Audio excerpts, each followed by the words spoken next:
అందరికీ నమస్కారం. Welcome to our channel. వివిధ ఎడ్యుకేషన్ అప్డేట్స్ అనేది ఈ వీడియోలో చూద్దాం. ఈ వీడియో మీకు తప్పకుండా ఉపయోగపడుతుంది అనిపిస్తే లైక్ మాత్రం చేయండి. వివరాలకు వెళ్తే డిఎస్సి వాయిదాని ఇచ్చినాడు. రాష్ట్రంలో ఉపాధ్యాయ నియామక పరీక్ష డిఎస్సి వాయిదా వేస్తున్నట్లు విద్యాశాఖ అధికారికంగా ప్రకటించింది. నేటి నుంచి పరీక్షలు జరగాల్సి ఉండగా ఎన్నికల నేపథ్యంలో వాయిదా పడ్డట్లు తెలిపింది. ఎలక్షన్ కమిషన్ నుంచి క్లియరెన్స్ వచ్చాక రివైజ్డ్ షెడ్యూల్ ప్రకటిస్తామని పేర్కొంది. ఫిబ్రవరి 7న 6100 టీచర్ పోస్టులకు డిఎస్సి నోటిఫికేషన్ ఇవ్వడం, ఈలోపు ఎన్నికల షెడ్యూల్ రావడంతో డిఎస్సి నిలిచిపోయింది. వాటికి సంబంధించి అఫీషియల్గా కూడా మనకు వెబ్సైట్లో పెట్టడం జరిగింది. ఆ వివరాలు ఒకసారి చూస్తే చూడండి, ఏపీ డిఎస్సి 2024 అని ఇక్కడ ఇచ్చినారు. చూడండి, candidates may noted that the revised scheduled will be announced and option for the centres will be enabled after clearance from election commission అని ఇచ్చినాడు. ఎలక్షన్ కమిషన్ నుంచి వీళ్ళకు క్లియరెన్స్ వచ్చిన తర్వాత వీటికి సంబంధించిన డేట్స్ ఇవ్వడం అనేది జరుగుతుంది. అదేవిధంగా మనకు ఎగ్జామ్ సెంటర్స్ ఎక్కడ పెట్టుకోవాలి అనే దానికి సంబంధించిన వెబ్ ఆప్షన్స్ కూడా ఇవ్వడం అనేది జరుగుతుంది. కాబట్టి ప్రస్తుతానికి ఈ ఎగ్జామ్స్ అన్నీ కూడా పోస్ట్ పోన్ చేయడం అనేది జరిగింది. బహుశా ఎలక్షన్స్ అయిపోయిన తర్వాత జరిగే ఛాన్స్ అనేది కనిపిస్తుంది. పీజీ సెట్కు 4.62 లక్షల మంది హాజరని ఇవ్వడం జరిగింది. దేశంలోని కేంద్రీయ విశ్వవిద్యాలయాలు, ఇతర ప్రభుత్వ ప్రైవేటు వర్సిటీల్లో పీజీ కోర్సుల్లో ప్రవేశాలకు నిర్వహించే common university entrance test cute PG విజయవంతంగా ముగిసినట్లు తెలియజేస్తున్నారు. మార్చి 11వ తేదీ నుంచి 28వ తేదీ వరకు 565 కేంద్రాల్లో కంప్యూటర్ బేస్డ్ టెస్ట్ విధానంలో పరీక్షలు నిర్వహించారు.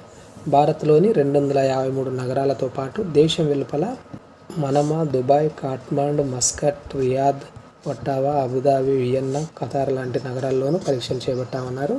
2024-25 విద్యా సంవత్సరం పీజీ ప్రవేశాలకు క్యూట్లో 190 యూనివర్సిటీలు పాల్గొనడం జరిగింది. ఇందులో 4.62 లక్షల మంది విద్యార్థులు దరఖాస్తు చేసుకోగా 7.68 లక్షల టెస్టులు నిర్వహించామనే విషయాన్ని ఇవ్వడం అనేది జరిగింది. మొత్తం 950 మంది నిపుణులు, 200 మంది అనువాదకులు ఈ ప్రశ్నపత్రాలను తయారు చేయడం అనేది జరిగింది. అదేవిధంగా దేశవ్యాప్తంగా మేనేజ్మెంట్ కోర్సుల్లో ప్రవేశాలు నిర్వహించే కామన్ మేనేజ్మెంట్ అడ్మిషన్ టెస్ట్ సీమ్యాట్కు దరఖాస్తులు ప్రారంభం కావడం అనేది జరిగింది. ఏదైనా డిగ్రీ పాస్ అయిన వారు ఫైనల్ ఇయర్ విద్యార్థులు ఏప్రిల్ 18 లోపు అప్లై చేసుకోవచ్చు అని ఇచ్చినాడు. జనరల్ కేటగిరీ విద్యార్థులు 2000, మిగతా వాళ్ళందరూ కూడా 1000 రూపాయల చొప్పున ఫీజు అనేది పే చేయాల్సి ఉంటుంది. మేలో దీనికి సంబంధించిన ఎగ్జామ్ అనేది కండక్ట్ చేసే అవకాశం అనేది ఉంది. పూర్తి వివరాలకు ఇక్కడ వెబ్సైట్ ఇచ్చినాడు. పూర్తి వివరాలు తెలుసుకునే ప్రయత్నం చేయండి. అదేవిధంగా 10th సంబంధించి మే 1st వీక్లో రిజల్ట్ ఇవ్వాలని భావిస్తున్నట్లుగా తెలియజేస్తున్నారు. వాటికి సంబంధించిన వివరాలను ఒకసారి చూస్తే 10వ తరగతి జవాబు పత్రాల మూల్యాంకనానికి సర్వం సిద్ధం చేయడం అనేది జరిగింది. ఇంకా దీనికి సంబంధించి రాష్ట్రంలో 6.23 లక్షల మంది విద్యార్థులు రెగ్యులర్గా ఎగ్జామ్స్ రాయడం అనేది జరిగింది. 1.02 లక్షల మంది ప్రైవేటుగా ఈ 10th క్లాస్ ఎగ్జామ్స్ రాయడం జరిగింది. మొత్తంగా 50 లక్షల జవాబు పత్రాలు అనేవి ఉన్నాయి. వీటిని ఏప్రిల్ 1వ తేదీ నుండి మూల్యాంకనం అనేది ప్రారంభం కావడం అనేది జరుగుతుంది. 8వ తేదీ నాటికి పూర్తి చేయాలని అనుకుంటున్నారు. ఇందుకోసం 25,000 మంది సిబ్బందిని నియమించడం అనేది జరిగింది. మే 1వ వారానికి అంతా కూడా పూర్తి చేసి ఎన్నికల కమిషన్ అనుమతితో ఉన్నతాధికారుల ఆదేశాలకు అనుగుణంగా ఫలితాలని ప్రకటించాలని ఆశపడుతున్నట్టుగా తెలియజేయడం అనేది జరుగుతుంది. కాబట్టి మే 1వ వీక్లో దీనికి సంబంధించిన రిజల్ట్ అనేది వచ్చే అవకాశం అనేది ఉంది.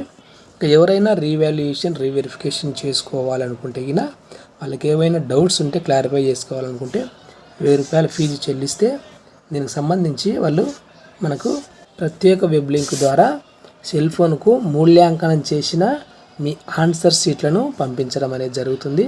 కాబట్టి ఎవరైనా మీరు రీవాల్యుయేషన్ లేదా రీవెరిఫికేషన్ చేసుకోవడానికి గవర్నమెంట్ ఛాన్స్ అనేది ఇచ్చింది, సద్వినియోగం అనేది చేసుకోవచ్చు. కాబట్టి మనకు మే 1st వీక్లో దీనికి సంబంధించిన రిజల్ట్ వచ్చే అవకాశం అనేది ఉంది. అదేవిధంగా ఏపీ మోడల్ స్కూళ్ళలో అప్లై చేసుకోవడానికి డేట్ అనేది ఎక్స్టెండ్ చేయడం అనేది జరిగింది. ఎగ్జామ్కి సంబంధించిన వివరాలు కూడా ఇక్కడ ఇచ్చిన ఒకసారి చూస్తే మొత్తం 164 మోడల్ స్కూల్స్ అనేవి ఉన్నాయి. 6th క్లాస్ ఎంట్రన్స్కి సంబంధించి ఏప్రిల్ 21వ తేదీన ఎగ్జామ్ అనేది కండక్ట్ చేయబోతున్నారు. ఆయా మండలాల్లో ఎక్కడైతే మోడల్ స్కూల్స్ ఉంటాయో అక్కడ 10 గంటల నుండి 12 గంటల మధ్య ఈ ఎగ్జామ్ అనేది కండక్ట్ చేయడం అనేది జరుగుతుంది. 21వ తేదీ ఎవరైనా ఇంకా అప్లై చేసుకున్నట్లయితే అప్లై చేసుకోండి ఆన్లైన్ ద్వారా. మనకు ఏప్రిల్ 6వ తేదీ వరకు టైం అనేది ఇవ్వడం అనేది జరిగింది. ఈ ప్రవేశ పరీక్షను తెలుగు మరియు ఇంగ్లీష్ మీడియంలో రాయొచ్చు. అక్కడ మీకు సీట్ వచ్చిన తర్వాత ఇంగ్లీష్ మీడియం మాత్రమే ఉంటుందనే విషయాన్ని గమనించండి.